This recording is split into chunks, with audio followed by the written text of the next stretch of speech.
Good morning to everyone, and welcome to the Atlantic Council. My name is Francis Occhiardoni. I'm a Vice President here at the Atlantic Council. It's a great pleasure to have you all here for this very special event. Before I introduce our co-chairs, let me ask everyone please to silence your cell phones, of course. Let me also tell you that we will be taking questions after our panel discussion, questions and comments.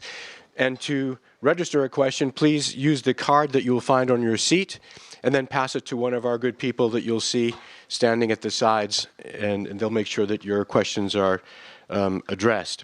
Another way to submit questions or comments, because we are live webcasting this around the world, and we are also using Twitter. For Twitter, use of your, and to submit your questions, use at @ACMidEast and use the hashtag #ACMEST. With that, thank you very much again for coming, and Secretary Albright will begin the program. Thank you, Madam Secretary.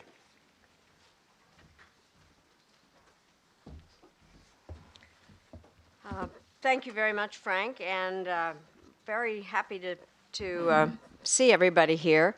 I want to thank you and the team here at the Hariri Center for organizing this great discussion again. Thank you very much. This is the fifth in a series of public events hosted by the Atlantic Council's Middle East Strategy Task Force, which I'm proud to be co-chairing with my very good friend Steve Hadley. We call it MEST. And it got underway almost a year ago as an effort to spark a broader and a deeper conversation about the future of the Middle East and America's role in the region. Our approach has been to look beyond the headlines and to kind of step away from the fire drill approach that seems to shape an awful lot of current thinking. So what we've done is have a set of 5 working groups, and we've explored different aspects of the region's challenges, including security, governance, religion, refugees, and economics. I think that Steve Hadley would agree with me that this process has been extremely educational and tremendously worthwhile. We have challenged our assumptions. We have sought out ideas from a wide array of experts and spent more time than either of us is accustomed to listening as opposed to speaking. Now we're entering a new phase of this project, and we're beginning to formulate recommendations for a new approach to the region that is long-term and comprehensive, and informed by the efforts of each of our 4 working groups. And as we shift into this new phase, we thought that the broader community of Middle East experts would benefit from the products of our working groups. And so today, we are publicly releasing our first report, which focuses on economic recovery and revitalization. That is what you have on your seats. This paper is the product of months of efforts by Chris Schroeder and his co-convener, Sharif Kamel. Its conclusions reflect their views, and let me just explain, they're not the final conclusions of the task force as a whole, and those are going to come later. But we have found their efforts to be truly invaluable. What most distinguishes their work, in my view, is the realistic yet hopeful approach they've taken to the region. And it's a reminder for all of us that not everything coming out of the Middle East is doom and gloom. In particular, what Chris and Sharif have done is to highlight the enormous economic potential of the Middle East, and especially of the youth. And by exploring how advances in technology are empowering people who are eager to learn, innovative, and thrive, and their report points out to all of us, I think, some of the steps that are necessary to unlock a youth-led economic transformation. Let me just repeat that, a youth-led economic transformation. One of those steps is to encourage entrepreneurship, and not because every person can or should become a small business owner, but because an economy that encourages and enables startup ventures creates an ecosystem that facilitates other types of productive economic activity. Another important step is educational reform, because too many educational systems in the region fail to emphasize the acquisition of 21st century skills and discourage the kind of critical thinking that's essential to success in today's world. And this is what has to change. Governments can and should also do more to harness new technologies, including virtual exchanges, that will help people put their ideas to the test and widen their aperture. Clearly, all this is easier said than done, but the good news is that we're not starting from scratch. In recent years, there have been a number of initiatives to promote entrepreneurship and encourage educational reform in the region. Many have taken the form of public-private partnerships, leveraging the best of what governments have to offer, as well as the resources, technical expertise, and networks of the private sector. One such effort that I'm involved with is the Middle East Investment Initiative, which uses finance mechanisms coupled with technical assistance and capacity building to foster sustainable economic development and job creation. I mention MEII because it represents a shift away from traditional models of assistance towards what I think the region really needs: more investment in locally driven projects aimed at spurring innovation, entrepreneurship, and sustainable economic development. Of course, even the best-laid economic plans will not succeed in a region that's roiled by violence and held captive by weak governments. The other dimensions of the region's problems need to be addressed, but the discussion we're having today is important because, frankly, the work of economic recovery and revitalization cannot wait. So it's now my pleasure to invite Chris Schroeder, an author and entrepreneur, and an integral part of this effort, to begin our discussion. Thank you very much, Chris.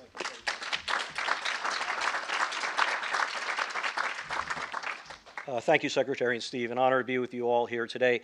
What you're seeing up there, the photograph that you see there, is a gathering that took place in December of last year of 5,000 young people in Cairo from all over Egypt, in fact, who are building startups and companies. The interesting thing is 2 days before this event in Beirut, Lebanon, was a different 5,000 people who were gathered to talk about startups and building how entrepreneurship in the region.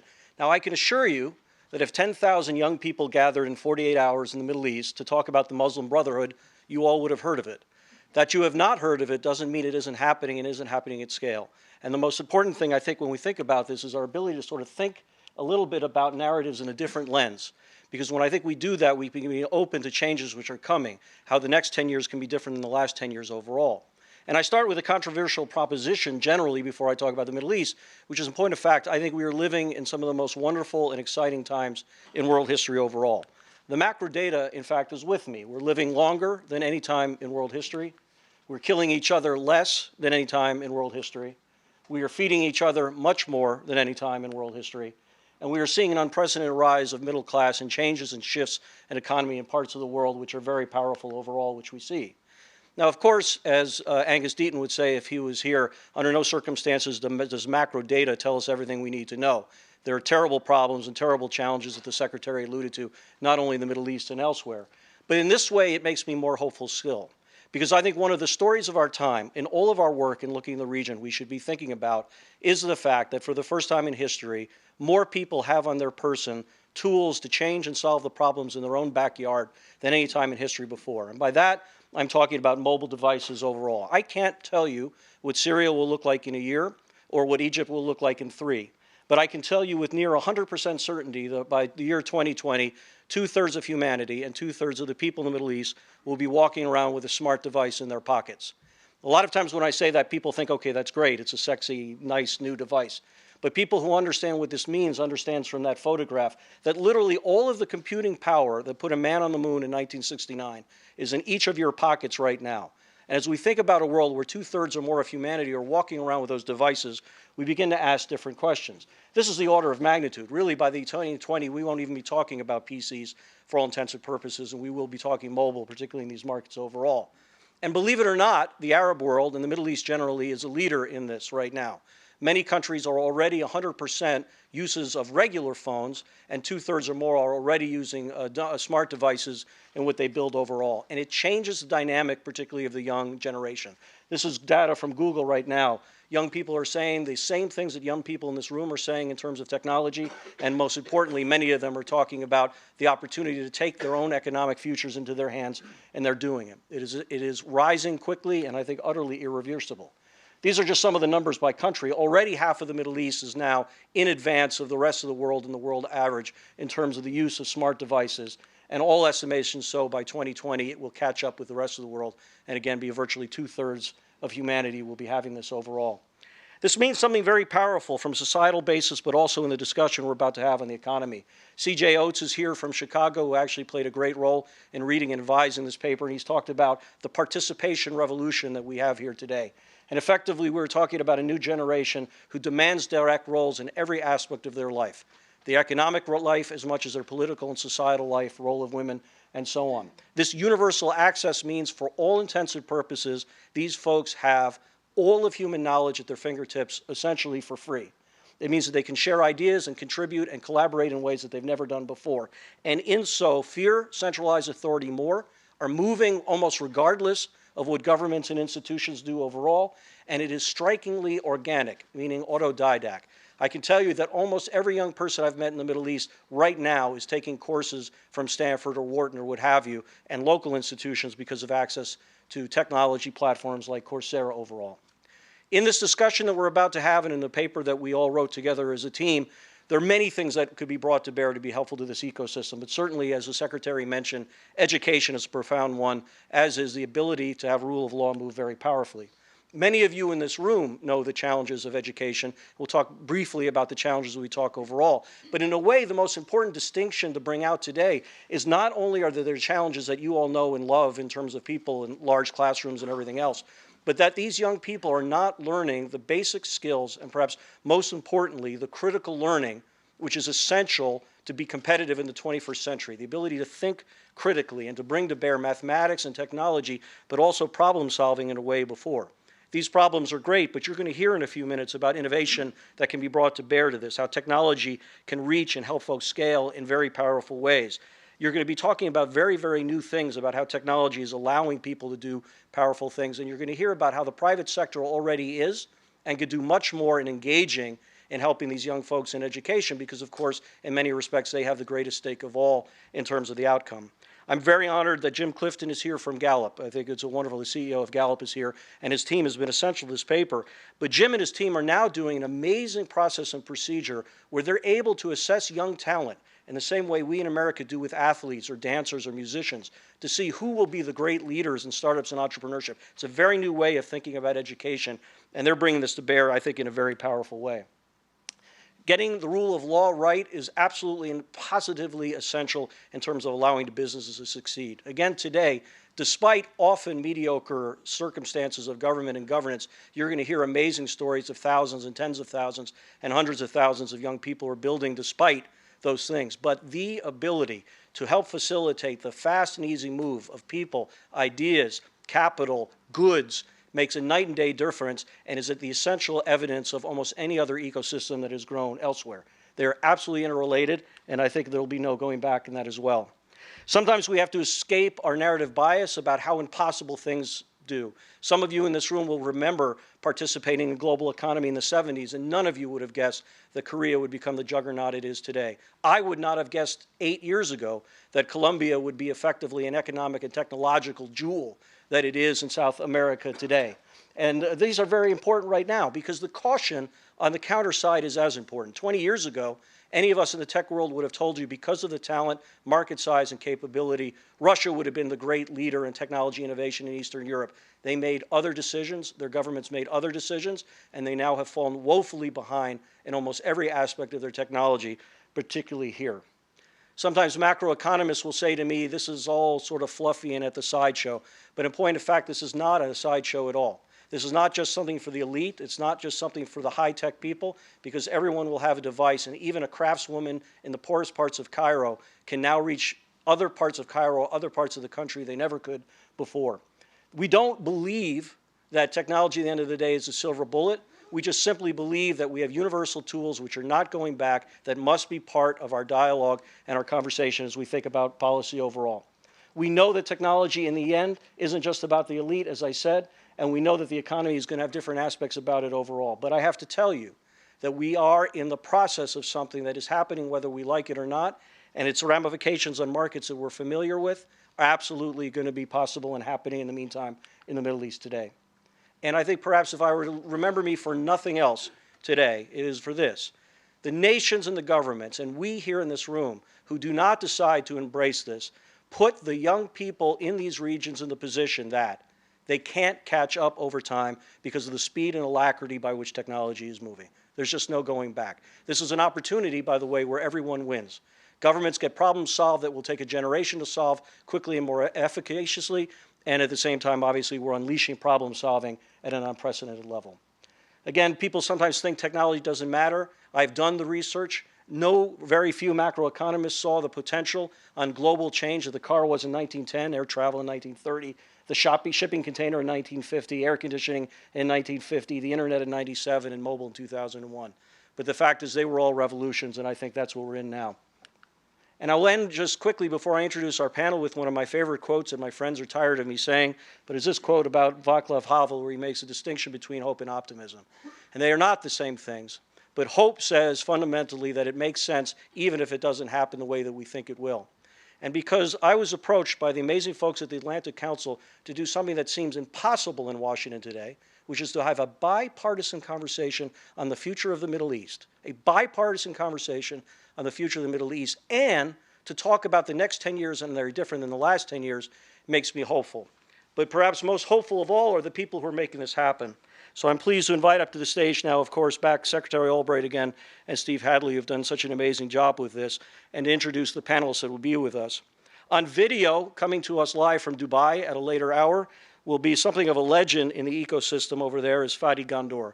Fadi, many of you met and have known, but he was the creator and entrepreneur himself of Aramex. Aramex is effectively the FedEx of the Middle East and Africa, has been one of the largest and the most successful startup enterprises in history in the Middle East today. As importantly, he is now really the go-to man all across the region for the young startups and helping the ecosystem develop in a very, very powerful way. Sheriff Kamel is my co-convener. Sheriff is a remarkable man, 35 years dedicated to bettering education in the Middle East and beyond overall. He was a dean of the American University of Cairo School of Business, and most recently has taken a university-wide position in helping them become much more engaged in technology and innovation at AUC writ large, both in terms of its internal technology and how courses can be spread around the world. Rana Kayubi is a remarkable woman and an entrepreneur who did something very unusual coming from the background of the Middle East of Egypt, which is she left a professorship at MIT to start this company called Affectiva, which is about facial recognition and emotion detection overall, highly coveted VC-backed company from Silicon Valley. She's also the co-chair of TechWadi, which is the largest organization building bridges between Silicon Valley and the Middle East overall, and is the youngest member in history of the Board of Trustees of AUC. And last but not least, I asked my friend Ahmed Alfi to come up. Alfi was 18 years in the United States, and right before the revolution decided to leave it to start building what was the things that we're about to talk about overall. Through revolution, through chaos and beyond, he has been there and is considered one of the great venture capitalists in the region, and has also built Flat 6 Labs, which is probably the greatest accelerator, early stage education enterprise that's available overall. He has built out with the American University of Cairo this amazing shared workspace where thousands of young people gather regularly, and I can't think of a better group of people to talk about these issues. Thank you.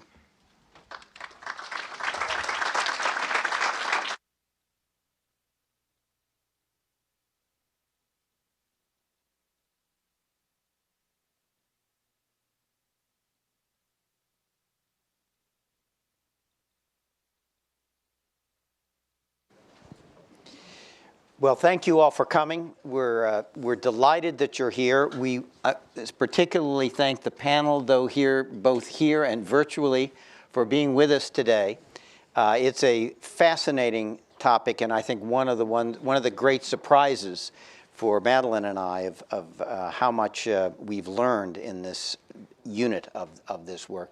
Let me tell you what we're going to do. I'm going to ask I'm going to throw each of our panelists in turn a softball question, which will allow them to step up and take a swing and hit it out of the park. I'm going to then do a quick follow-up, and we'll go right through the panel, all four. Then I'm going to go through the panel in the same order again and ask them to comment on what they've heard from the other panelists, because the goal here is to get a conversation among them. If we, at that point, if there's still more time, I have a couple, probing and deeply insightful questions that I'll put to the panel. And then at about 10 minutes of one, we will go to questions from the audience. There are cards on your chairs, and we ask if you would write out your question, indicate its source. There are people who will collect them, bring them forward, and then Jessica Ashu will feed them to me, and I will then read them appropriately in order, and we'll get through as many of them as we can. We've asked the panelists to really have one person respond per question, at most two, so we can get through as many questions as we can, and then we will try to end up at 1:30 sharp. So that's the plan. Thank you all for being with us. And let me begin, if I can, Fadi, with you. We're grateful that you can join us by virtue of Skype. So can you set the stage a little bit? Chris has already done that, but what really is going on here in terms of this synergy between technology and youth and innovation? What's really going on, and how real is it? And why is it happening now? Thank you, Steve. I am very happy to be here with you, and thank you to the Atlantic Council for this incredible opportunity and for your vision in bringing the issues, the real issues that I think matter on the Middle East. I also want to thank, before I start, my good friend Chris Schroeder for his courage and his curiosity to dig deeper into our region and understand it better and tell our story in a different manner than many of you have heard. But to start with, I'm also extremely happy that, continuing from Chris's comment, I'm extremely happy that Arabs are able to bring a bipartisan discussion in Washington, D.C. today. So it's quite a fascinating process. So thank you for that, everyone. We have issues on our side, but we're glad we bring you together over there. So let me just try to set the stage and tell a story as I see it. This is my personal observations of the region, and I'll be a bit anecdotal. I'll throw a lot of statistics at you and a lot of stories, but that's just to give you a different flavor from the daily dosage of news that you get about the region. So the issues of Syria, Iraq, Libya, and Yemen are dominant in your stories. They are not in ours. Okay, yes, we find them they are important issues. ISIS is an important issue. Yes, we're worried about it, but these are not our dominant issues. There are 22 Arab countries. 4 of them have challenges and some of them have failed. But there are 18 other countries that are doing a lot of things. And I'll bet you that you rarely will read about these rest of the 18. So my mission here is to tell you a different story through anecdotes and through some things that are happening on the youth side of things and on the digital economy side of things. But let me start by telling you that there are 3 overarching issues that are facing the region, in my view, today. And the biggest and most important one of them, no, it's not ISIS. It is how do we build economies beyond oil? That is the big issue today. If you come and visit the region, you open the newspapers, you find the discussions, you look at the government retreats, you look at various challenges that people are talking about. The discussion is about oil. It's going down, and how do we build economies that are going to be consistently at a low oil price. Just yesterday, the government of Dubai had a retreat, and their conclusion, we don't know all the details, was how do we celebrate the last barrel of oil that we ship? How do we create an economy in the coming 20 years that is going to be celebrating the end of oil? So one is an economic story beyond oil. So how do we build 21st century digital economies? The other story, which is tied to this one, obviously, is the youth story. The Arab world is under 60% is under the age of 25. With youth, we have the issue of employment and education. You will hear from my fellow panelists here about these issues. Education, definitely from Sharif Kamel. But employment and unemployment and skills and building 21st century skills is another dominant story in the region that we are mostly concerned about, because we think the disruption from the inability to skill the youth is much more important than anything else. And that is what could fuel an ISIS story, and that is how we can prevent an ISIS story, is by actually building these skills so that people become productive. Number three, and I think that is also very important, is a story of resilience and strain. The region has two countries that are about to burst, and we need to be very careful about those two countries, and I am very clear about what I am saying here, because I am talking to people in Washington, D.C. of influence. Lebanon and Jordan. Everybody talks about their incapability or capability of handling 25% increase in their population in the past 2 years. King Abdullah, of Jordan, yesterday gave an interview to the BBC, and he said, sooner or later, the dam is going to burst. And bursting that dam is a message to everyone, because the minute that dam bursts, then the discussion has to be different. So I'll leave that for another discussion, because I'm not a specialist on political issues. But let me tell you what is happening beyond that dam bursting. So key issues you need to think about as you think about digital economies and digital disruptions in the region. The region has 350 million people. It has $2 trillion economy.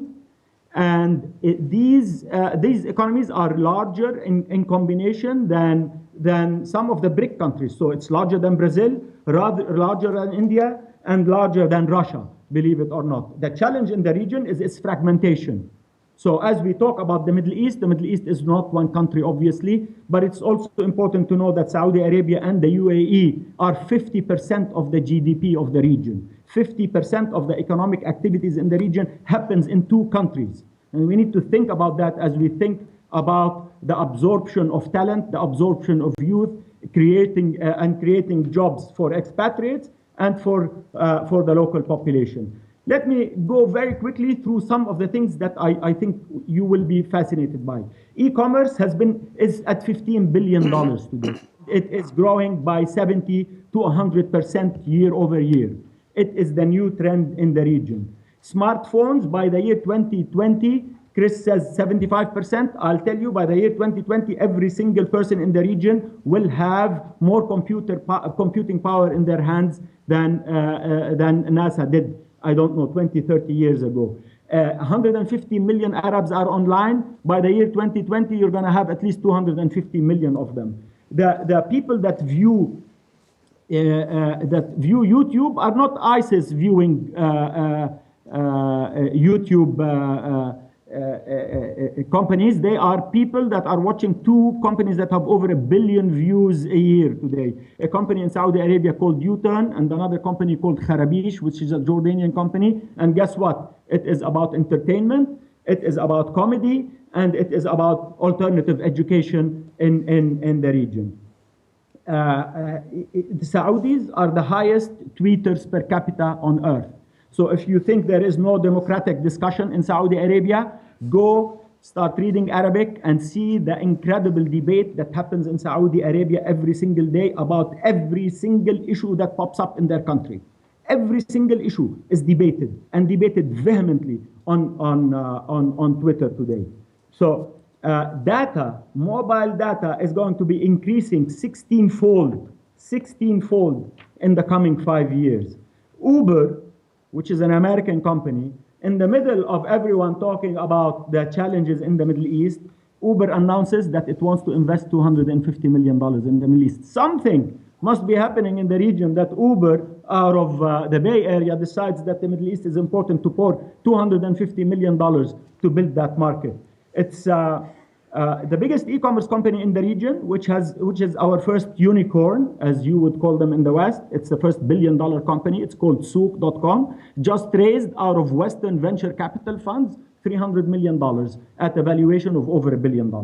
Careem, the biggest Uber competitor in the region, their biggest challenge today is how do we onboard cars because of the massive demand that is happening. They are growing 30% month over month.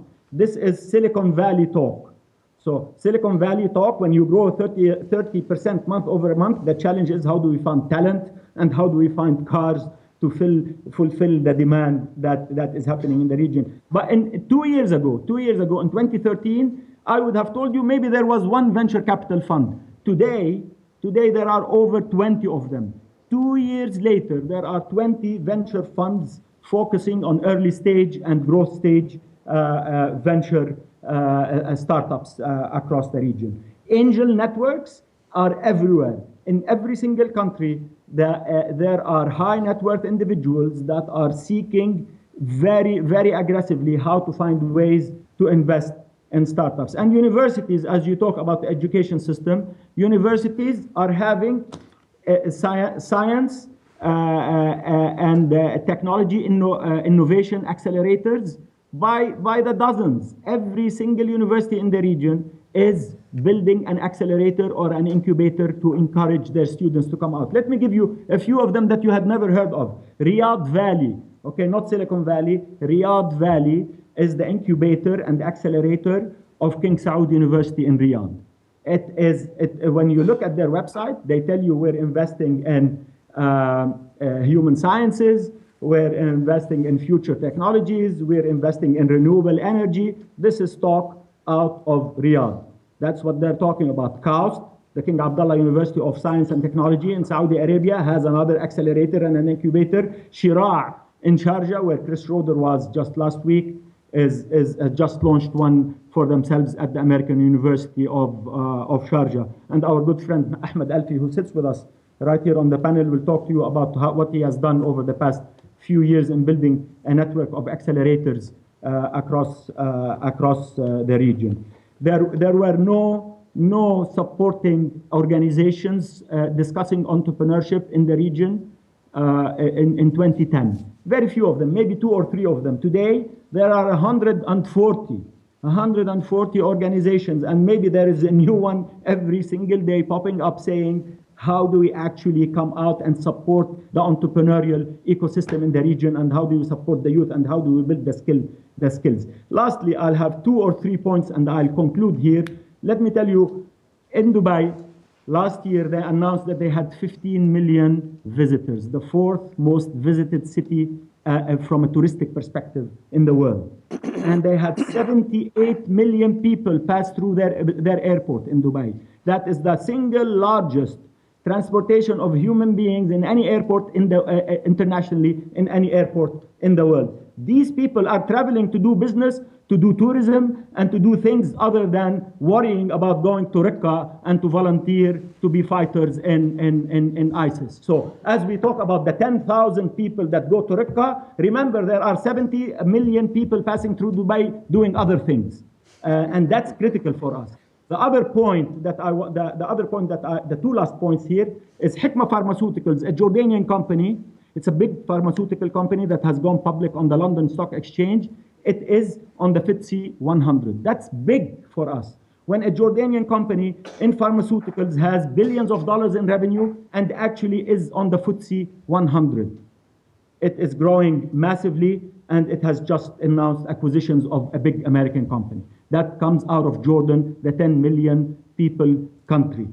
And lastly, our biggest story in Jordan today, before the dam bursts, is that Jordan has sent its first film to the Oscars. Yes, so Jordan has culture, has art, and the film Veeb is the biggest pride of Jordan today because we sent it to the Oscars on February 28th. Please watch the Oscars, because this is when you will hear the Jordanian story that you don't normally hear in Washington, D.C. Thank you very much. Terrific.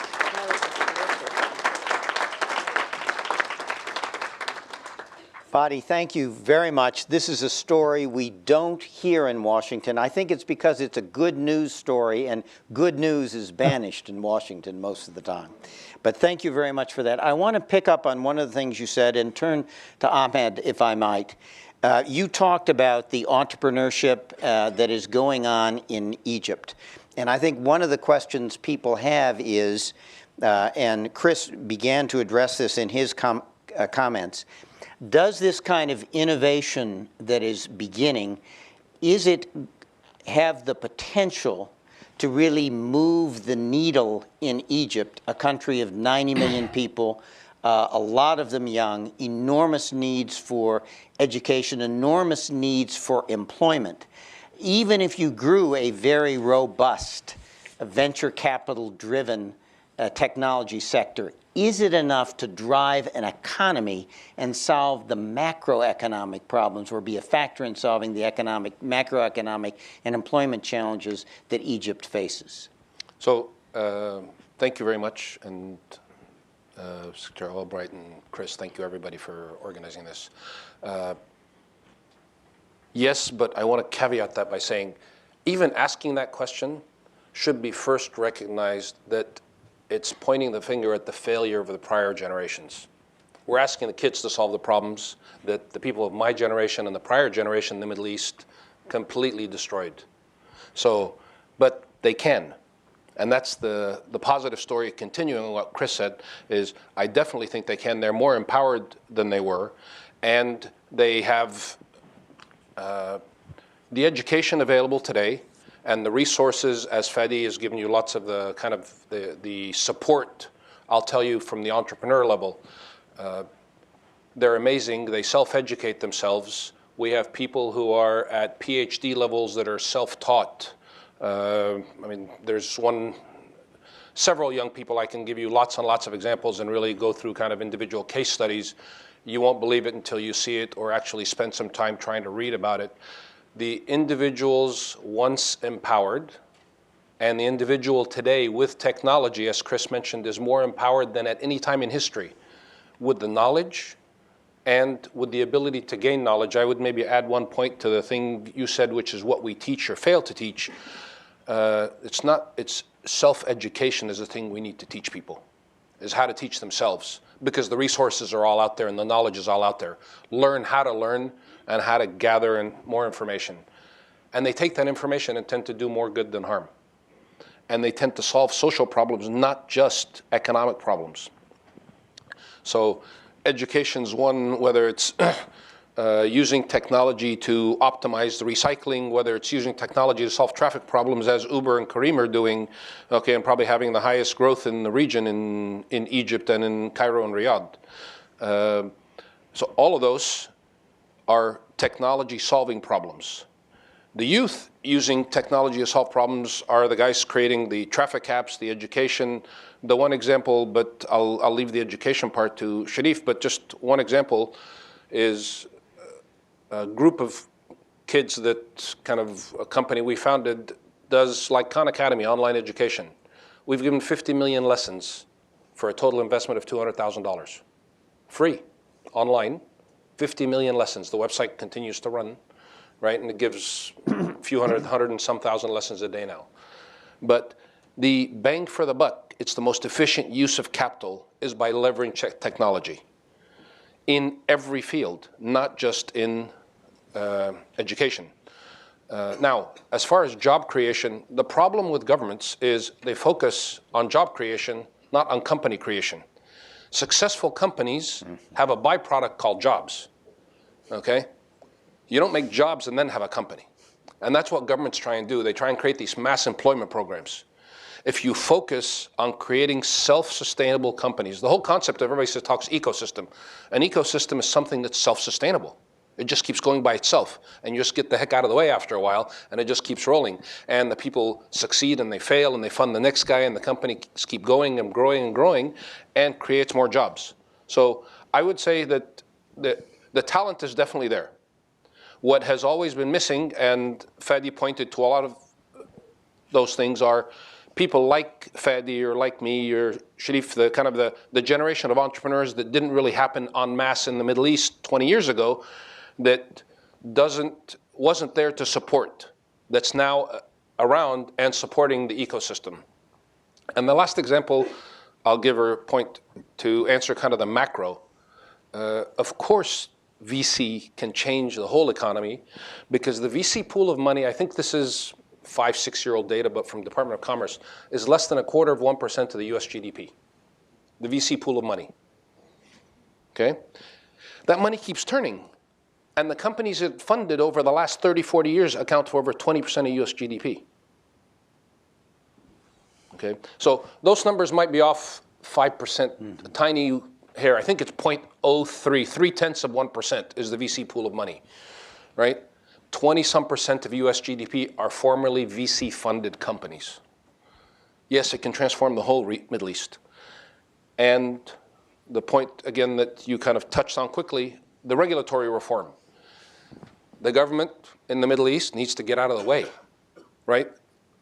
Just lubricate the road and get out of the way. The best example, and the governments in Egypt love it when I say this, the best example is the Israeli government, right? They funded a bunch of VCs, gave them some money, and got out of the way, and they created an ecosystem out of nothing, right? Everybody knew in the early 80s the Israeli engineers are really smart. You just can't make any money with them.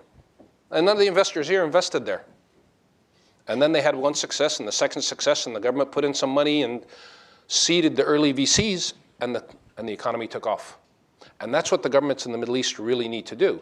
And some of them are starting. Lebanon has started with some of the support programs.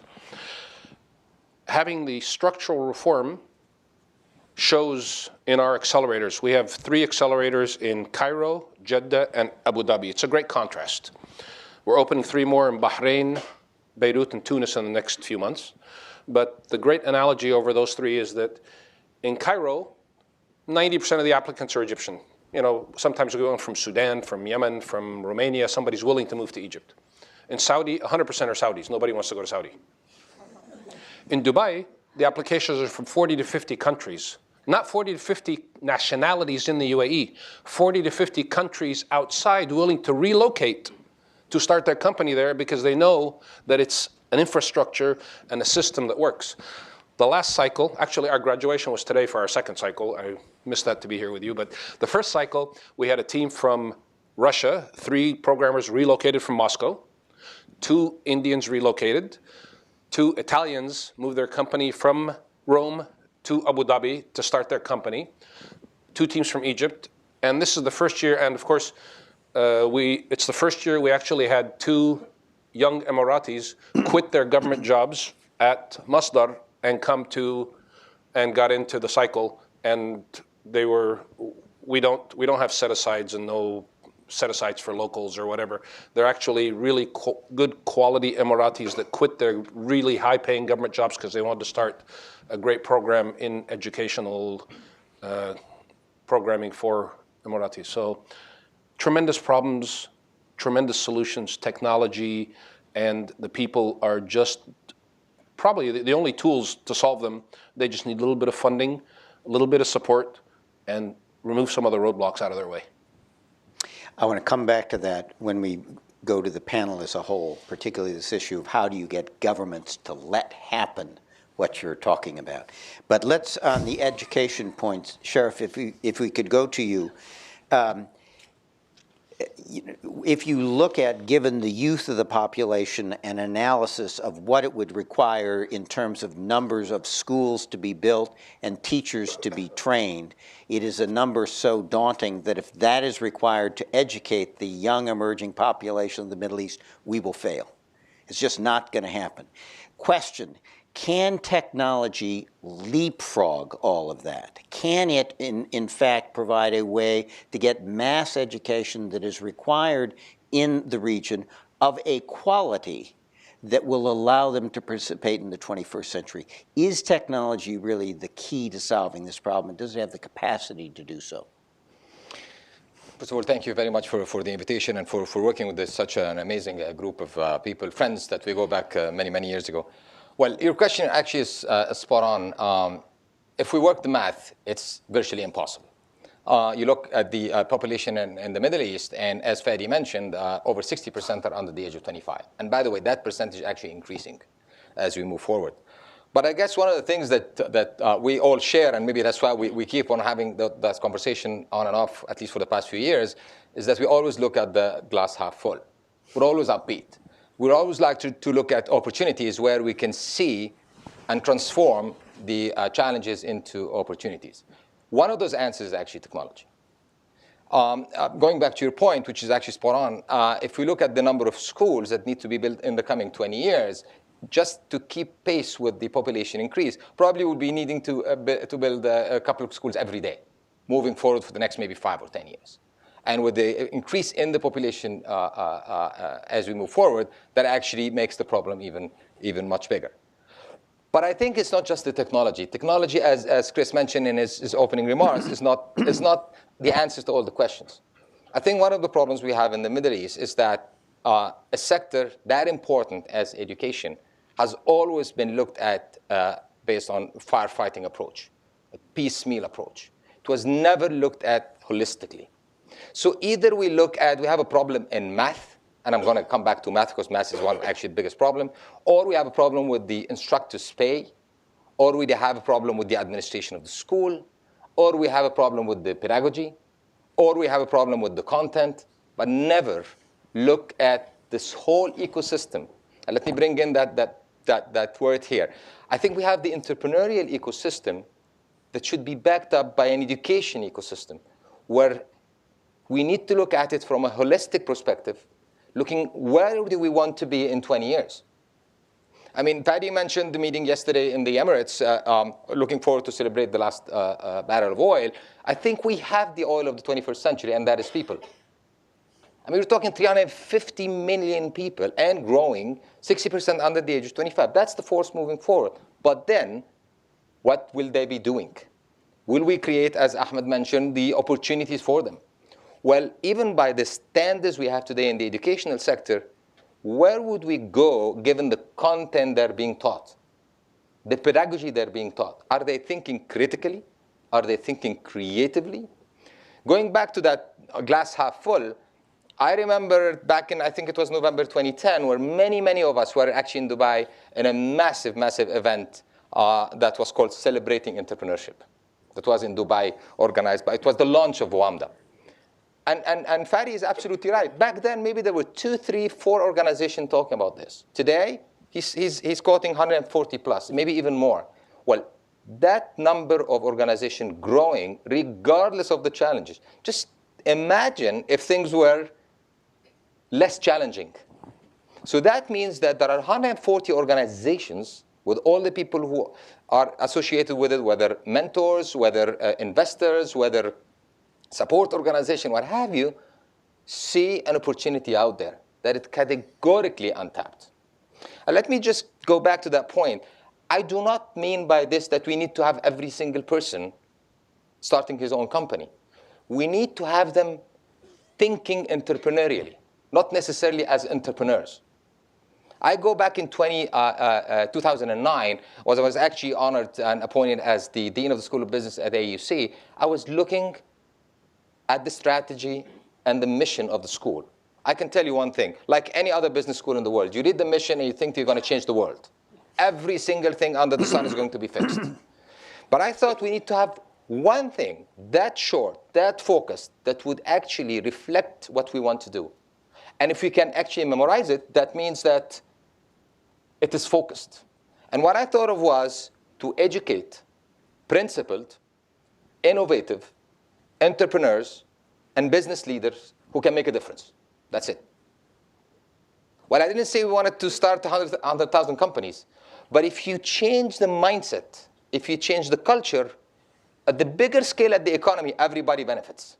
Not just the small companies, but it's the mindset. It's the culture that needs to be built. And I think you cannot build that, given in mind that you want it to be scalable, sustainable, and with an everlasting impact, unless you have a proper educational system. And that educational system, I don't mean by the in-class educational system. I mean the world we live in today, where technology is playing a massive role, and it's becoming an open learning space. We learn from panels like this. I mean, we interact with each other and we learn. I mean, I can tell you, as a faculty member, faculty actually learn from the students as much as they learn from them. But it's an open learning environment, and the technology power is enabling everybody to have access to an incredible knowledge repository that is increasing every day. The question is, how can we make use of that? And how we can change the learning technologies and techniques that are actually widespread in the Middle East, that I do not think that serve the purpose that we're talking today, but also think creatively. And I hate to use the term think outside the box, because it's way more than that. And I think that's the only way forward. Thank you. Rana, I want to turn to you and ask you to talk a little bit about the cultural factors, because what we've heard here is a need for entrepreneurship, for critical thinking, for flexibility, for innovation. And I think the stereotype of Americans is that is not how we would understand the culture of the Middle East today. We're influenced very much by ISIS and Al-Qaeda and rigid thinking, and particularly subjugation of women. And yet women are beginning to play a role in this entrepreneurship revolution we're talking about. So is there an underlying cultural change that will permit the kind of change that we've been talking about here on the panel this morning? Yeah, absolutely. So I'll start maybe with a personal story. So I'm Egyptian. I grew up in the Middle East, in Kuwait, and then in Abu Dhabi, and then made my way slowly, first to Cambridge University and then to MIT. And I started a company that is, as Chris alluded, we raised $20 million from top-tier investors from Silicon Valley. When I started Affectiva, because I was at MIT, I actually kept it a secret from my family and friends, because I felt like the culture was not supportive of innovation and entrepreneurship. And it was only like 2 or 3 years later when I was able to tell my parents, guess what? I actually left MIT and I'm running a company now. So I think there's a cultural shift that's happening where starting a company, whether it's in technology or not, but just generally being entrepreneurial is a legit career path. And I think that's a very important cultural shift that's supported, obviously, by the ecosystem that Fadi, Sharif, and Ahmed alluded to. A recent survey showed that 40% of the youth in the Arab region want to start their own business, and I think that's critical. That's an amazing shift in the culture. But back to the issue of women. Again, I want to bust a few myths around the role of women in the Arab region. I think women are, I truly believe this. I think women are the vehicle to, or empowering women and educating women and also supporting women to be financially dependent is the vehicle to, success in the rising economy in our region. And I think there's a lot of very positive signs that women are playing a fundamental role of leadership in this ecosystem. So I'll just give a few examples. So in education, I sit on AOC's Board of Trustees, and we keep a very close eye on the gender parity, especially in STEM. And it's amazing. There's very close gender parity in STEM, both the graduate and the postgraduate level at universities like AUC, which is actually better than some of the statistics you see in developed countries. This is science, technology, and engineering. Engineering, right. And math. Yep. So that was surprising data. You wouldn't think you'd see that in our region of the world. So that's very promising. I also think there's a lot more programs that are focused on character development, women empowerment. There's a non-for-profit that we support that is focused on educating women, like young girls in the slums, about sexual harassment and kind of standing up for themselves and, having dreams and being empowered to pursue those dreams. And I think so education beyond literacy, I think, is critical. And we're seeing more and more programs that support that. So that's on the education front. On the startup front, so I co-chair TechWeddie, which is this organization based in Silicon Valley that creates bridges between the diaspora community here and tech professionals in the region. We work very closely with MIT's Arab Startup Competition.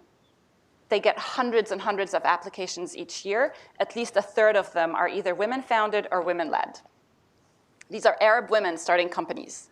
Again, you wouldn't, I don't think that's the typical picture you'd have in your mind. At TechWadi itself, which is, you can think of it as an accelerator program, 50% of our board members are women, amazing women professionals. Some of them have run companies. Some of them lead, big teams at Facebook in Dubai. Another woman runs a big team at Google in Silicon Valley. So again, very diverse range of women who are devoted to this mission of creating an ecosystem in the region. Investors, there's more and more, Fadi alluded to an increasing number of investors, and the ecosystem is definitely maturing. We're seeing women-led angel investors, so Amena is one example. We're seeing Leap, led by Hala Fadel, so that's an early stage and mid-stage investment fund out of Lebanon that funds the region.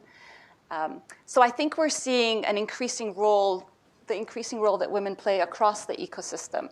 And to me, what is very powerful is the role of mentorship and seeing role models of women who are investors or women who started their own companies, like Butterfly, like Hind Hobeika, or Yasmin Halal, who does Educate Me. Seeing these examples and role models is just phenomenal, I think, to the entire region. And having a network of mentors you can access. Because, like for me personally, it's awesome to see or hear about, Mark Zuckerberg, but I don't relate to him, right? It's more powerful for me to be able to connect with a woman like me who comes from kind of the same sort of background, who's been able to be successful. So I get asked a lot, do you think I can do my master's because I'm engaged? I'm like, yes, go for it. Do you think I can, start a company because everybody says I can't? I'm like, no, you can. So seeing examples of people who are like you, I think that's very powerful. So I think my message today is that, Arab women are crushing it. That's what I think.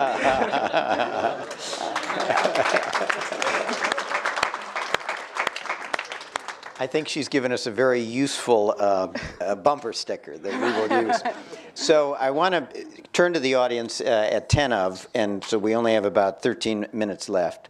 I want to then just put 2 questions to the panel and ask if 2 members would comment on each one, and then we'll go to the questions from you. One is this question I hinted at earlier, particularly for governments that are facing terrorist challenges, increased sectarianism and the like, whose tendency, therefore, is to impose increased political control. How do you make the case to those governments that their real long-term future is in allowing critical thinking, opening up the educational system, doing the kind of governmental reform that will allow entrepreneurship to flourish? Those things seem to be inconsistent. So I'd love if 2 panelists can talk about how we make that case to the governments. And the second thing is a question that Secretary Albright keeps coming back to. Obviously, the people of the region are going to have to find their own future. And one of the bumper stickers that Madeline and I have come up with is we should be betting less on the governments in the region and more betting on the people of the region. And that's, I think, a bumper sticker that's going to come out of this process. But nonetheless, there may be some things that outsiders can do to help. What can outsiders do to help, and what should we avoid because it would not be helpful? So those 2 questions, if I could take a volunteer, or maybe I'll just go down the line, and Fadi will go start with you, and then we'll go down the line to Rana next. Pick one and give us your answer, Fadi, okay? So I was afraid you're going to ask a question about governments. You're all in DC, I am here. So I'm at home also, so I need to be able to get out of home. But well, you could answer the other question then if you'd like, if it's safer. I always get myself in trouble, so nothing is new here. Listen, look, I'll take the first, the more difficult question. The first question about government and what they're facing and the issue of security and terrorism. It seems that there is a regression in this space. and that wouldn't be too far from the truth in one way. Yes, there are concerns. There are governments that are prohibiting some discussion to happen, but governments also realize, and I'll tell you, internal discussions in governments realize that this thing is not stoppable. So the people's ability to go online, to have a discussion, to express their opinion about any subject that pops up is not going to be stopped. There are no firewalls that will stop it, and there is no one that is going to let the youth not bring the issues out. So I think they are much more in tune today, and we need to watch that space, as how do they embrace it? How do they find a way for them to have an internal reform process to engage these youth in these new manners. Let me give you a statistic. 140, you don't know that, 140 million people in the Arab world are on Facebook today. And there is a myth, and I think a big myth, that Arabs don't read. I think Arabs read, we just are not looking where they are reading and what they are writing. If we look in the traditional 20th century thinking, then yes, maybe they're not reading. If we move ourselves to the 21st century, then yes, there's a lot of reading. They spend 40 minutes a day. By the way, the biggest spenders of time on Facebook are Arabs in the region. So that means they are engaging. They're not only posting photographs, by the way. This is not only, or playing games. They are addressing very serious issue. There is not a single Facebook post that I have that I don't get massive reactions about critical issues that are happening in the region. So I don't want to simplify it. Yes, our governments need to find way of how do we balance.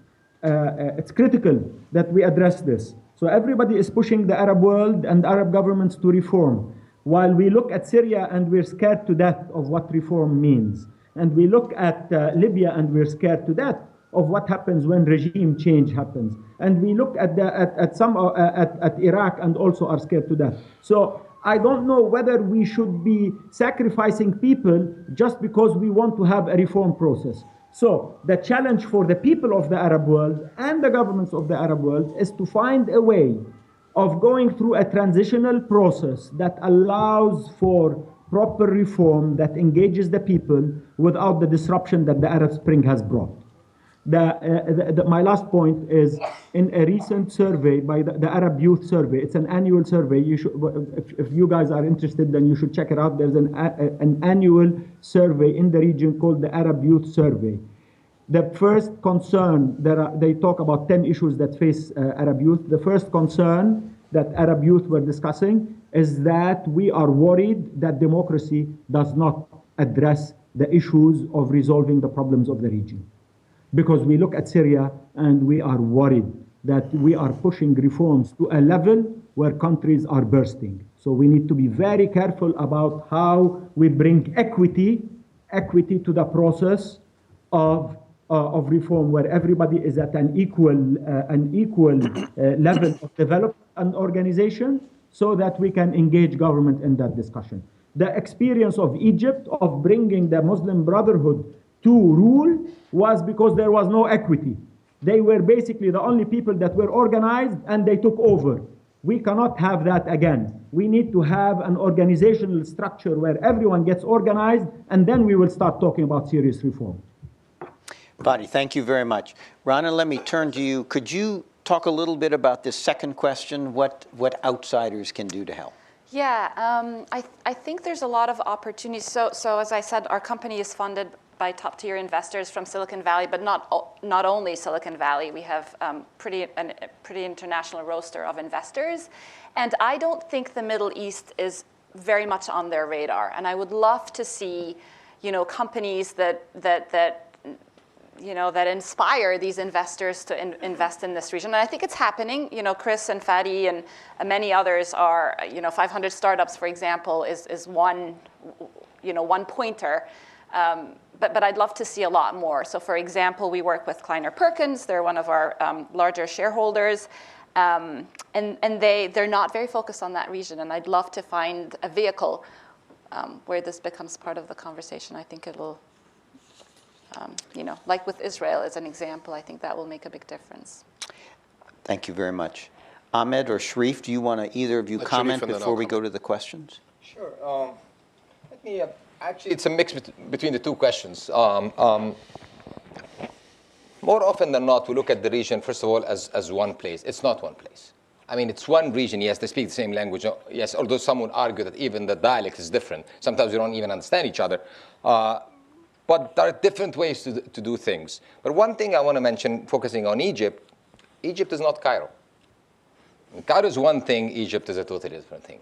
And I remember I go back to an experience that many of the colleagues here helped me out put together a few years ago, is an entrepreneurship and innovation program.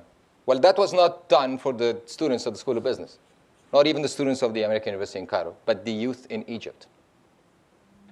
They can come from 600 kilometers to the south of Cairo. I don't care. Many of my colleagues said, hey, you're going to do that during the weekend. Nobody's going to come. That's their weekend. It's a long way to come. They're not going to spend their weekend learning something new. Well, guess what? We've trained around 6,000 people in the span of 2 years. They wanted to know how to write a business plan, how to give a presentation, how to do a sales pitch, how to be mentored, how to listen. Listening is sometimes a challenge. Nobody wants to listen. Everybody thinks they know everything under the sun. So again, that element is extremely important. You want to fix some of the issues that you've mentioned in the question, go out to the grassroots, go out to the areas and create opportunities for them. I believe that everybody is out there and everybody has something to give in. But then they need to be engaged. They need to find the opportunity. They need to find the platform where they can showcase how they can contribute. Going back to the point that Fadi alluded to, I think it has to be state-enabled, but it has to be youth-led. It has to be, and youth, I like to think of the youth as the opportunity, not the bulge. I don't like when I use the word bulge. I look at it as an opportunity. And it also has to be future-oriented. How can we create those kind of jobs? Not necessarily in the capitals and the big cities, but go out there in the villages where people are looking for opportunities. I can tell you one thing. A couple of years ago, we introduced a business plan competition called Fikriti. Fikriti means my idea. And I can tell you one thing. I really wanted the top winners not to be from any of the universities in Cairo. Definitely not my university. Well, it defeats the purpose, but anyway. I wanted someone from Upper Egypt, from the Delta, to win it. Nobody was more thrilled than me when the top 3 winners were actually from Upper Egypt. They just wanted a window of opportunity to showcase what they can offer. The last point, going back to something Rana mentioned, which is women. Statistics actually show, as she mentioned, that we need to really dig in deep in the stats and see that it's not as bleak as sometimes the macro level indicators show. And I can give you a first-hand experience on a program that the university runs for Egypt in collaboration with Goldman Sachs. Funding that is primarily out there to support women who have an idea that want to take it to the next level, or already have a startup who want to inject some capital so they can move forward. Over the past 9 years now, we started in 2007, there has been probably over 600 going through that program, creating, I don't have the stats on how many jobs were created, but I saw one example that we actually took to New York. I think it was 2012. Someone obviously never traveled out of Egypt, never ever spoke to a public a group, and she worked in recycling. We took her there. She had made a fantastic progress after attending the training program. By the way, training program was just 3 months. She was out there. She gave a wonderful speech exactly explaining what she did, the number of jobs created, the number of lives she transformed, and just looking at her, regardless of what she did, thinking that 3 months before she wouldn't been able even to say anything. But then that shows that training is effective with some people and it can make a difference. You mentioned the internal versus the external support that we get. I sit actually on the board of the Egyptian American Enterprise Fund. And those kind of funds are extremely important. I mean, there is capital in the region, but it's not just capital. Rana mentioned a very important thing. It's capital, it's advice, sharing experiences, past failure, which is a big thing, by the way, in the region. I was actually accused many times of promoting the notion of celebrating failure. Well, I didn't mean by that that we go out and party, but I meant that we can actually learn from our mistakes. Otherwise, we can never appreciate success. So opportunities like this, whether from within the region or from outside, actually help out, not just from the capital, but also advice, the mentorship, and the support they provide. Thank you. I think you've given us another bumper sticker, government-enabled, youth-led, future-oriented. Need a wide car for that. That's a long one. Ahmed, final comment before we go to the questions from the audience. My final comment, I'm probably as popular with the government as Fadi, but just, if you think of the heart of innovation here, it's the farthest point culturally from government. It's Silicon Valley, right? Even here. And the problem is, what we really need is government to get out of the way. Yeah. Or at the very least, take the dysfunctional rules that they have and apply them consistently, and we'll figure out how to play the game, right? Just, you can't apply them this way one time. I was telling Sharif, in Egypt, you can jaywalk every day for 10 years, and one day you wake up and you go to jail for the same thing you've been doing, because they changed the application of the law, right? So entrepreneurs will find their way around. VCs will find their way around and find how to invest. Just keep the field level. Just an idea, Sharif was saying, the oil for the region in the future is the human capital. And it struck me that the missing macro concept is governments have to build human refineries like oil refineries in redoing the whole education system in a holistic way and refine that one massive product that we have, because they refine a product now to get revenue from it today, which is sell the oil products. They don't think of refining that asset that we have now, which is these young people, to get revenue from it in 10, 20 years. And we need that kind of macro holistic commitment to the education and the investment in the people, which are the true asset. Terrific. Thank you very much. We'll now go to questions from the audience. The first one comes from Victoria McComb of McComb & Company. A question for the panel. Well, it's a jump ball, and anybody can go up and take it.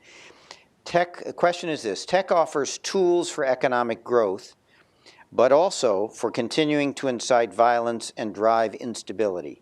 How do you maximize the positives? And how do we do that in a climate of major instability, continued violence, and corruption? Can I just add to that? Because one of the things that you mentioned, Chris, was that the Russians actually are going backwards. They are very good at controlling population. They used to think that the Xerox machine was the enemy of the people. So that is one of the questions in terms of, whatever other reason there is, but I just wonder whether you could just add that as to whether the government can, in fact, undo the entrepreneurial spirit. So I actually make kind of the exact opposite argument, that technology empowers the individual.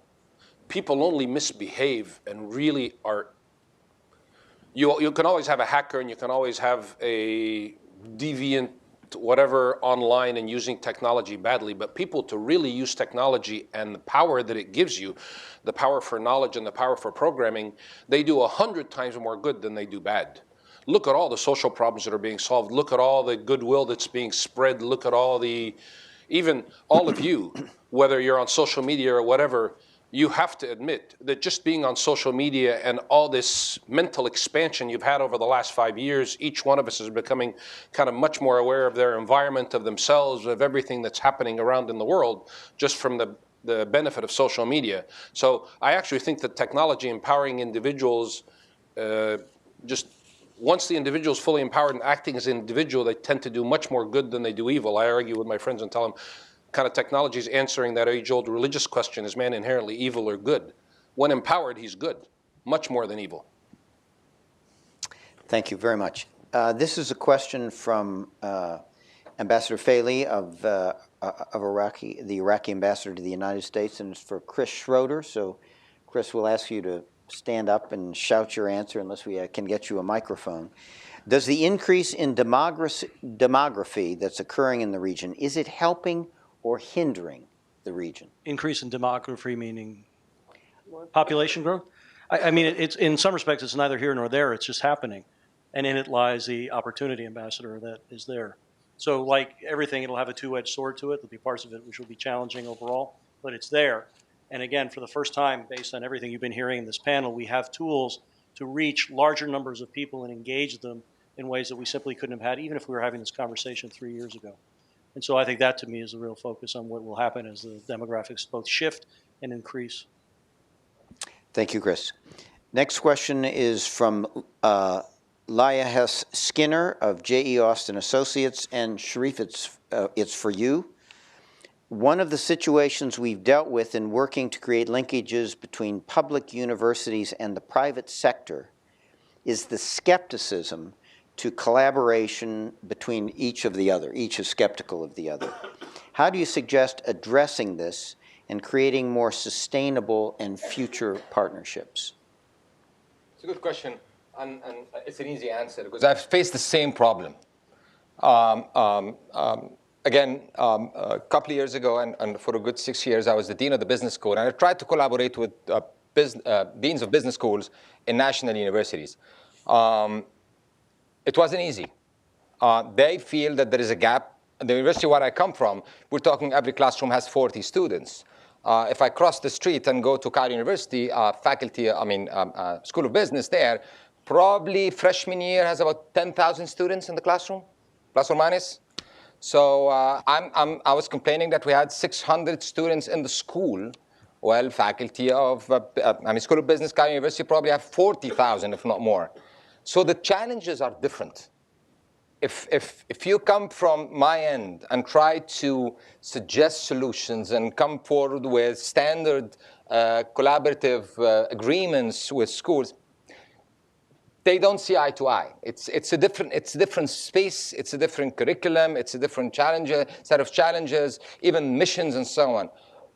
But narrowing the gaps, and that's what I tried to do with 3 different universities, and at the end of a good 6-month period, which I think is really short term, it wasn't really lengthy, we managed to collaborate through different programs.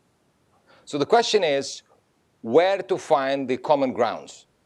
Sometimes it's easier said than done, but definitely the generic, off-the-shelf suggestions for collaboration in my case, I'm sure as in your case, wasn't really easy. It was, if it's manifested through skepticism and so on, it's a different story, but the real deal is, it's a different magnitude, it's a different set of challenge, even the funding.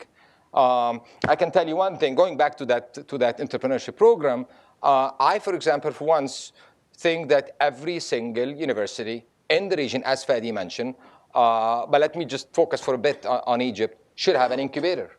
Well, we had the finances to do that. Not even from the university, we got support from people who saw that that space should be included in the universities. Well, I tried to replicate that experience in other universities, didn't really fly, at least during my term. So the challenges are different. That's why sometimes it needs really extra effort and extra fine-tuning to what needs to be done to be able for these collaborations to fly. Thank you very much. The next question comes via Twitter from @Meladena. It's a question for Fadi. Perhaps the issue is not just a lack of great teachers, but a broken curriculum. Yeah, both. So the education system needs to be moved into the 21st century. The issue that everyone talks about, critical thinking, the ability to have language skills, computer skills. These are all basic stuff that everyone goes through in the West, but we are challenged in the region in building those skills. And there is another gap between private and public universities. So just like Sharif was talking about the American University in Cairo, a lot of the high schools and schools that are in the private domain rather than the public sector are probably at a bit of a higher level in terms of that skill gap. So there is a public-private skill gap between teachers and classroom size and curriculum. So there is much more flexibility in curriculum in the private sector, in the private schools and universities than there is in public universities.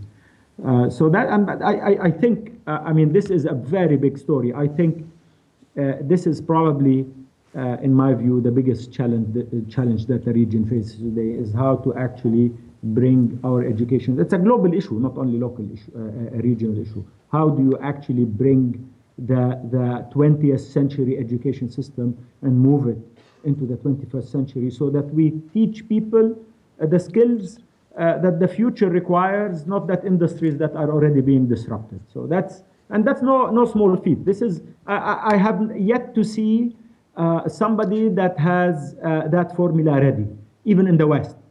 I was just reading an article this morning about a dean at MIT who is leaving the university because she thinks the education system needs to be disrupted and have less classrooms and more work outside of the classroom. So it's a global debate. So let's not only say this is an Arab or a Middle Eastern issue, even though it is a big issue for us because of the heavy weight of the youth of the region. But teachers and curricula have to move into a place where the 21st century resides rather than 20th century is. Can I add a very quick comment? Yes, Rana, and then Sharif. So I think the solution is going to lie in technology, right? That's a global, I think there's an opportunity to just really leverage technology and these mobile devices that are at our hands now, the tip of our hands, to bring global literacy to an entirely new. Yeah.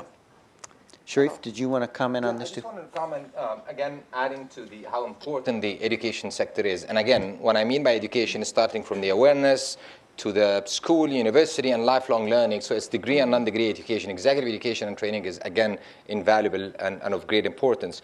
What I want to say is you look at the unemployment rates among the youth in the region, and they're relatively high. And then you go and talk to the employers, and they're looking for people to work.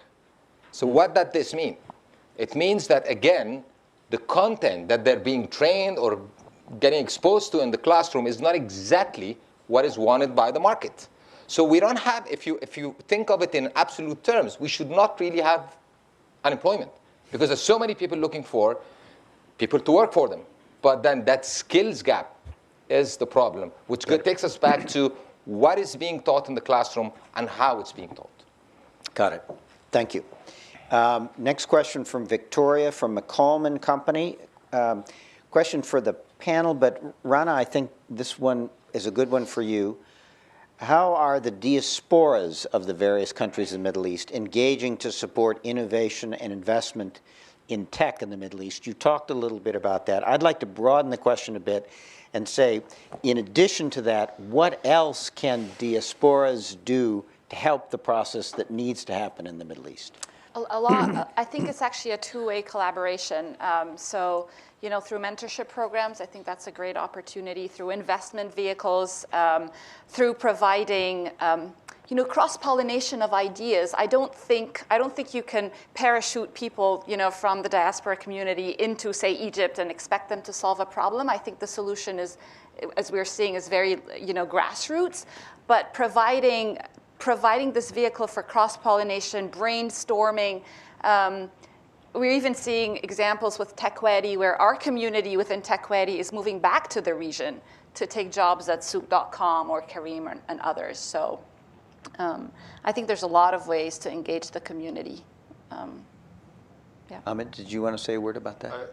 I think the main support the diaspora can give, I put it kind of in 3 stages. Engage.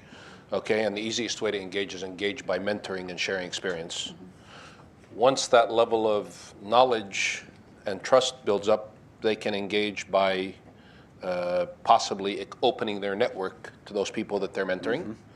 And if it continues to increase, then they can think of possibly investing or being actively involved. So I think that would be my recommendation to anybody in the diaspora that wants to support the country over there. And can I just make a comment on what Sharif said? Please. So the skills gap, I was very involved in education here before I moved to Egypt in 2006. Exact same issues that were being discussed here, right? The people graduate college or high school unprepared, and you know, nobody has a clue what sales looks like, or you know, they have no idea how to balance a checkbook, but they know how to do algebra.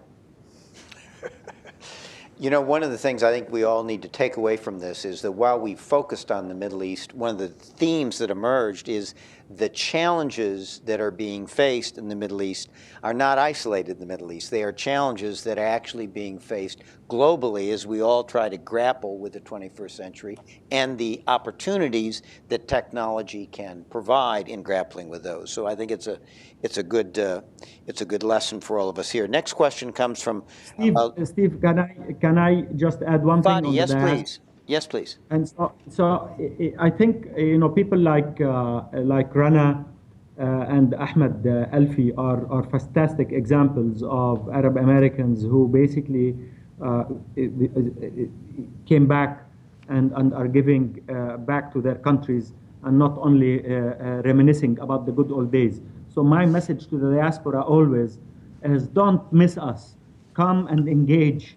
There are plenty of organizations, plenty of things happening. Don't just sit miles and miles away and say the region is in trouble. Don't watch CNN and come and see the stories on the ground here. Because things are happening.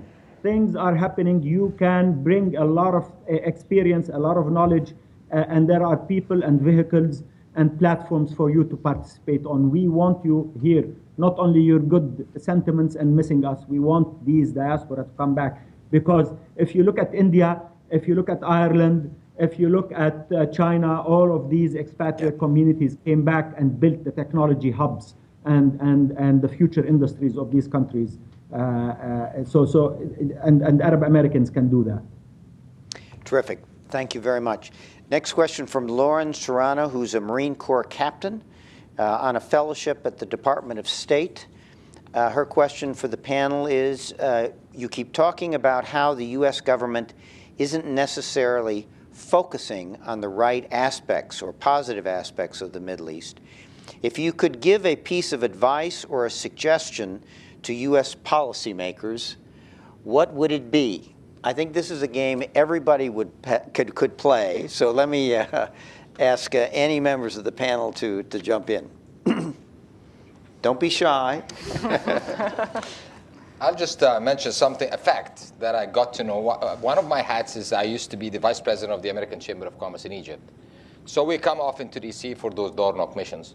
So a few years back, in one of the meetings with Ambassador Patterson, I got to know a staggering stats. So I was obviously pushing on the fact that 20 years ago we had those scholarship. I always feel that people to people is the most important thing. That's why you keep on seeing me pushing the fact that human capital is important, people are the oil of the 21st century. I think everything starts with people-people collaboration. So I was saying, why don't we push back those scholarship schemes where people can come here, train here, get educated here, and then go back and make a difference.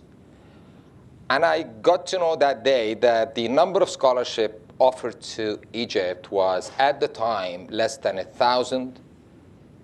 And the number going to Nepal, with all due respect to Nepal, was 8,000. And I rest my case. Enough said. Point taken. Other comments on this one? Can I add a couple of things? Sorry, I'm far away, but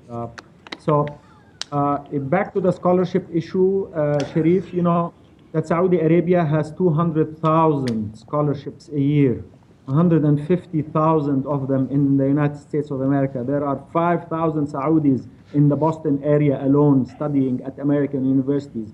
These people are going to come back with skills, knowledge, exposure, and watch this space and see what happens when this generation of people come back and start addressing the issues and the talent challenge in Saudi Arabia, which everybody thought existed today in terms of employing Saudis, then there is 100%. no excuse anymore.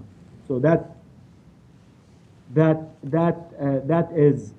is of critical element. Your education system is essential.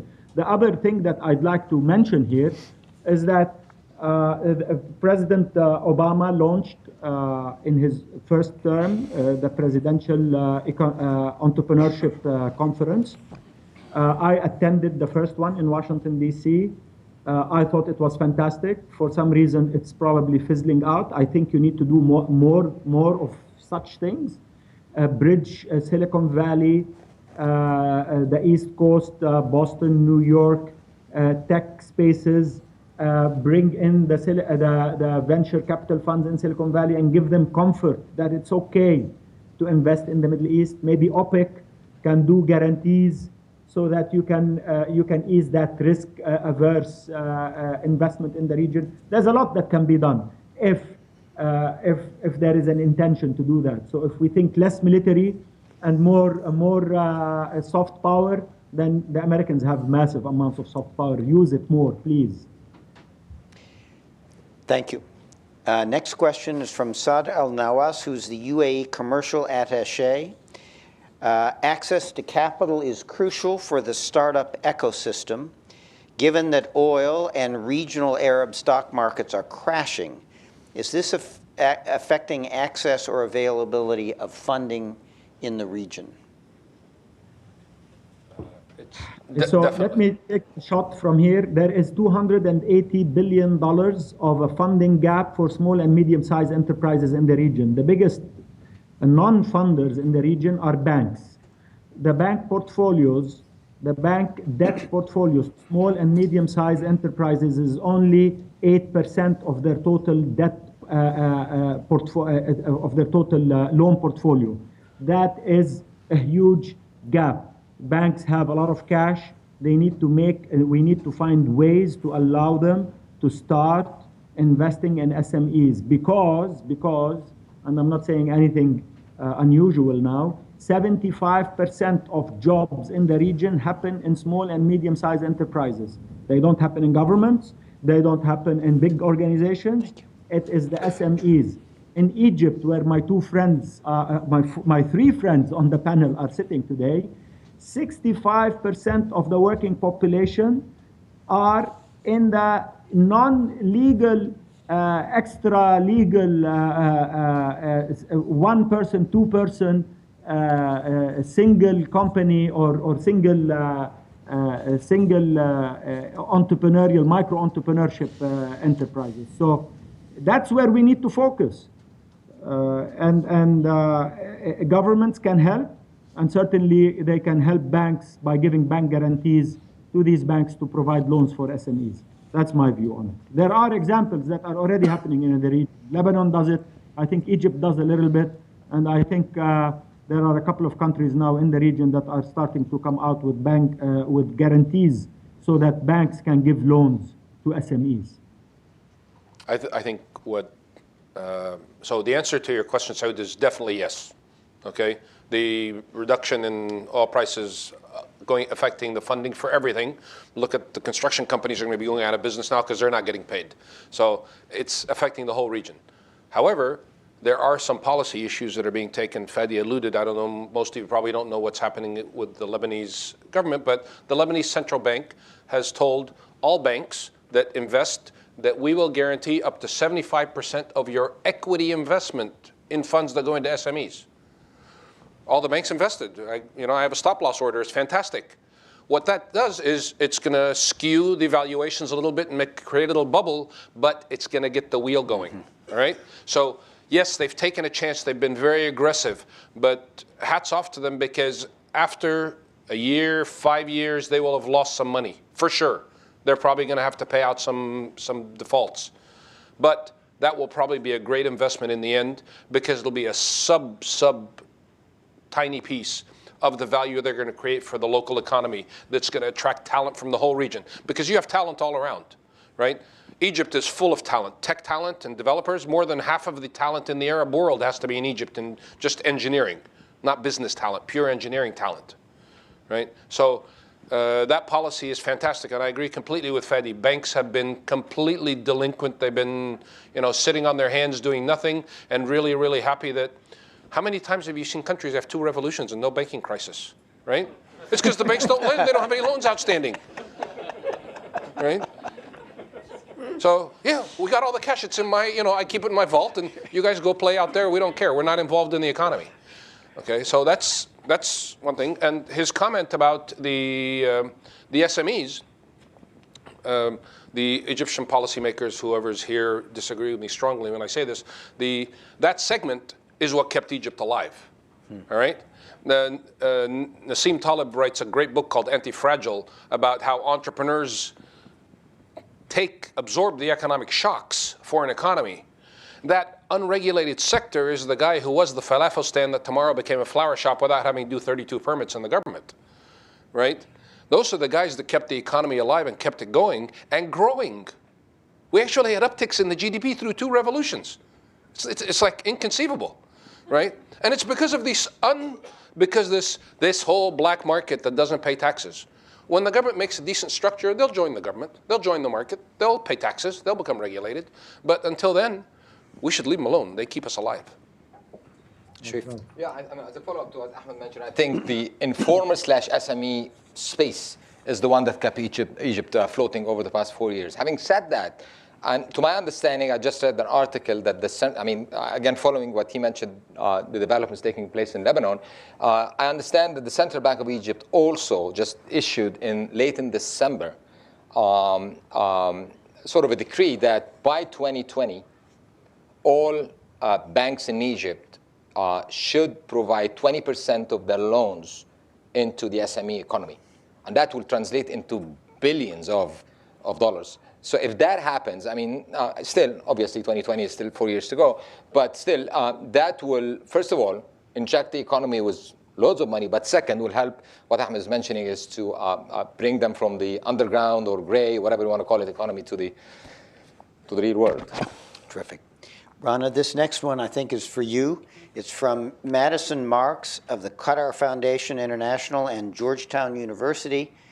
How can we tap the potential of educated refugees in places where they are not allowed to work, as in Jordan and Lebanon? Is there a potential there? Oh, that's a tough question. I mean, I've read a lot about stories where women are doing it anyways. They're just doing it anyways. So I mean, there was an article, I think was it in Time, where these women, it's a refugee camp, and they started like hair salons and cooking businesses where they're creating all these meals and they're making them available to their community and beyond. So, I mean, I feel there's a lot of talent, there's a lot of passion and energy, and this basic need to just solve a problem and change your current situation. I think that kind of passion and drive solves problems. Interesting. Interesting. And suggesting that there's a lot of participation in the economy, at least among the refugees community, and that's spilling out more broadly, that's already ongoing, notwithstanding the formal prohibitions. This next and question. there is, Yes, sorry, it's a big political issue now in Lebanon and Jordan because the refugees are already integrated into the population. Right. They're already, Syrians are high skilled, they're already getting jobs at a much lower cost. It's creating some friction. The local population is saying, we don't have jobs ourselves, and now you want refugees to work. So there is a political challenge there, and I think that is going to be a critical element. What do we do with 3 or 4 million people who are outside of their country and not being very productive, and the local population is very worried about them, legitimately. So I think there is a big conference in London today or tomorrow specifically to address that issue among all the host nations that have refugees. And donors. So it's a much bigger issue than any of us can appreciate now, because 1,200,000 refugees in one country suddenly over 2 years is going to strain any country. In Europe, you talk about 10,000 people and everybody's worried. Imagine in Jordan and Lebanon with over 3 million people now there. My kids are half Syrian, my wife's Syrian, but I just want to make a comment. We were talking about this. The Syrians are the Armenians of this generation, whereas for 100 years now we have Lebanese Armenians, Syrian Armenians, Egyptian Armenians, the Armenian diaspora that happened because of the situation there, World War I, created these Armenian subcommunities. You're now going to have Syrian Jordanians and Syrian Lebanese and Syrian Germans and Syrian Greeks forever, for the rest of our lives. And I think those communities will never go back, or some subset of them will stay, and that culture will be little pockets and islands in all of those countries, hopefully to be additive, as cultural additive, like the Armenian community has been in every country it's gone to. We're running near the end of our time. I've got probably time for one or two more questions, and then I want to turn to Madeline and ask her to comment, and if we have additional times, any final words from our panelists who've really done a wonderful job for us today. This is a question from John Michael LaSalle, International Design and Development, and it's, Sharif, it's a question for you. How can bifurcation of economies be avoided when there is such disparity in educational opportunities? Those at the American University in Cairo who speak English and have contacts internationally live in a very different world than many who are in need of the solutions that we talk about here, but for which they're not available to them. In every setting, there are some outliers. But we're looking here at the macro level scale opportunities that are out there for the youth. Obviously, there are some who are fortunate than others, I should put it that way. That doesn't mean that within the context of the American University in Cairo, we give opportunities for, based on merit basis, for younger generation from every single governorate every year for scholarship opportunities to study at AUC. But that's, again, that's a different story. I still think that given the stature of the education sector that we've already spoke about, youngsters still find a way, as Ahmed mentioned, to learn, to go out there, to talk to people, to listen, to read, again, enabled by technology. I mean, think of the same generation 30 years ago, 25 years ago, maybe 20 years ago. Today, the venues are so many for them. So they go out there and try to create for themselves the space where they can learn. And that's why we find the bits and pieces who can make a difference. What we're looking for to have this sustainable, it has to be scalable. And it cannot be scalable based on individual efforts. The platform itself has to enable that, which is something that we don't have today. There are some pockets of schools and universities who offer that quality education. Yet again, the vast majority is really lagging behind. And that's why we go back and forth. We can provide opportunities. We can have short-term quick wins. But unless there is a holistic, long-term, and I wouldn't say even the word education, lifelong learning strategy, where do we want those people in 10, 20 years?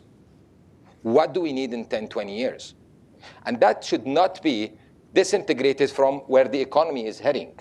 Because those guys will go out there and serve the different sectors in the economy. So where is the economy heading? Is it heading towards a full-fledged SME economy, or is it heading towards the macro-level scale projects, or it's heading to what? All this has to be integrated. So let me take it one notch up. It's not just a holistic approach in the education sector, but it's a holistic approach in the education sector that tied to where the economy is heading and where policymakers want to see Egypt moving forward. And as they always say, you want to fix the economy, talk to the politicians.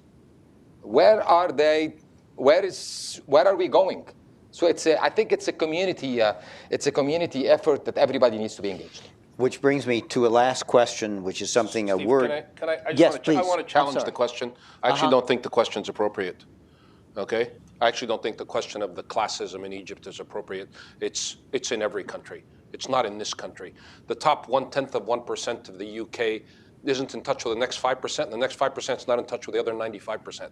Okay? That exists in lots and lots of countries. It's not appropriate to just stick that stigma on Egypt. Exactly Okay? right. So, Fair point. Thank you. It is there, but it's there everywhere. It's a problem we all have. That's right. Absolutely right. Last quick question that fills out what you said, and a word that has not been mentioned here. And Chris, I'm going to give it to you for a quick answer. It's the word that has not been spoken up here, manufacturing. Question from Ali Ranami.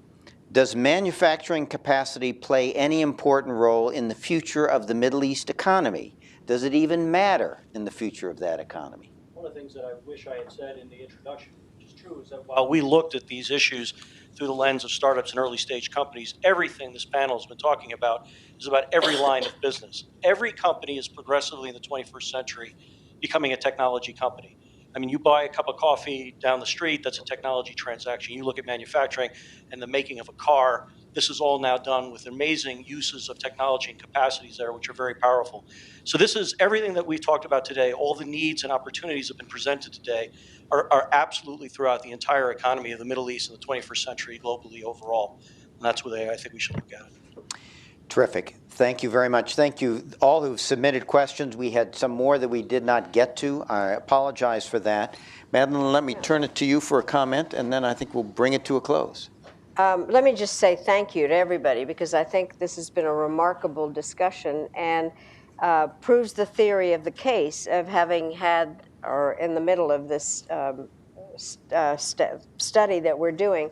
But one of the things, and Sharif, it goes a little bit to just what you said, I think there are huge contradictions here that go on in terms of what the role of the private sector and the government really are. How, and it's true in this country as well as everywhere else. And the question is how, in fact, and I think this is something we need to keep exploring, is how we can do all the things that you're suggesting if the governments don't function. And to what extent does the governmental structure provide the framework for doing a lot of these things? The other part I have to say is we have concentrated mostly on the good news stories. The problem is that we're inundated with the bad news stories. And a perfect example has something to do with the issue of scholarships and students. There are fewer students from the Middle East in this country now because of the visa issues and because they're all terrorists or whatever we are being told on TV. And so I think that we can push back on what is happening now in order to be able to do what you guys are talking about. But I think we all have to be aware of the level of difficulty on this. And then the last thing I'm going to say, many of you have heard me say this line before, and today actually Tom Friedman has a very interesting op-ed in the New York Times about the social media and all the things that created Tahrir Square. What has happened is, and this has to do with why the Muslim Brotherhood got elected, the voices in these countries, technology has disaggregated the voices. People are talking to their governments on 21st century technology. The governments are listening to them on 20th century technology, and they are providing 19th century responses. And so there is not faith in the institutions that are needed in order to be able to propel the kinds of things that you all are talking about. But thank you so much. Very provocative. And I want to add my thanks to everyone. I think Chris, to you and to your working group, all of whom participated here, you've brought to our work a dimension that was really absent, that is absent in the discussion here in Washington about the Middle East, that is actually hopeful. And I think one of the things it says to me in this study is while we have to deal with and make some recommendations on the short-term issues, as difficult as they are, the civil wars, the rise of ISIS and all the rest, we have to also be making investments in the kinds of things you're talking about here that offer the prospect for an actual hopeful Middle East that gets us out of what is now, a decade and a half cycle of violence and disruption. And if we can strike that balance in our report and in our policy and in the wisdom that Americans now help to bring to the people in the region as they grapple with these problems, we will have actually made a contribution. So thank you, Chris, for leading this effort. Thank our panelists here. Thank you, the audience, for your participation. I think we've had a great day today.